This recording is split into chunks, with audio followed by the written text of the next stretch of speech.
Alors que la savane faisait face aux effets persistants de la sécheresse, le roi lion restait attentif au fragile pouls de la terre. Il comprenait que la sécheresse n'était pas seulement une épreuve d'endurance, mais un moment de transformation où la résilience naissait et où le cycle de la vie se renouvelait avec un courage patient. Les herbes, autrefois sèches et clairsemées, commençaient à montrer des signes d'éveil. Profondément sous la surface, les racines remuaient, envoyant de nouvelles pousses vers le ciel, déterminées à reprendre leur place sous le soleil. L'air se remplissait du subtil parfum de la croissance, promettant un avenir qui équilibre à la fois défi et espoir.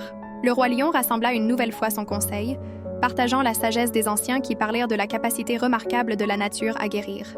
Ils rappelèrent comment le feu, le pâturage et la pluie s'entrecroisaient pour façonner un paysage vivant, riche en diversité et en force. Ce savoir devint la pierre angulaire de leur plan commun de renouveau. Ensemble, les animaux décidèrent de protéger les endroits vulnérables de la terre, marchant avec légèreté là où le sol était le plus fragile et laissant les herbes et jeunes arbres pousser sans interruption. Les éléphants, avec leur grande force, aidèrent à créer de petites mares, des réservoirs qui captaient les pluies précieuses et servirent de ligne de vie à beaucoup. Les oiseaux transportèrent les graines bien au-delà de leurs routes habituelles, dispersant la vie dans des coins inattendus de la savane. Les plus petits insectes et les créatures du sol jouaient leur rôle invisible, transformant les feuilles mortes et la matière organique en nutriments essentiels à la croissance. Le roi lion se déplaçait parmi son royaume, encourageant une culture de patience et de respect.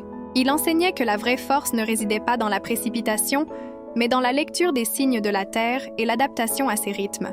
Les animaux apprirent à voir les cycles non pas comme des menaces, mais comme des occasions de devenir plus sages et plus liés. Avec le temps, le pouls de la savane s'accéléra. Les troupeaux revinrent au pâturage fraîchement poussé, les eaux coulèrent à nouveau, et l'air vibra d'une énergie renouvelée. Le royaume renaquit, ses racines approfondies par les épreuves qu'il avait traversées. La vision du roi lion d'une terre équilibrée et prospère continua de guider tous ses habitants. Son leadership n'était pas un pouvoir imposé, mais la gestion d'un foyer partagé. Un foyer où chaque créature, grande ou petite, jouait un rôle vital dans la danse sans fin de la vie.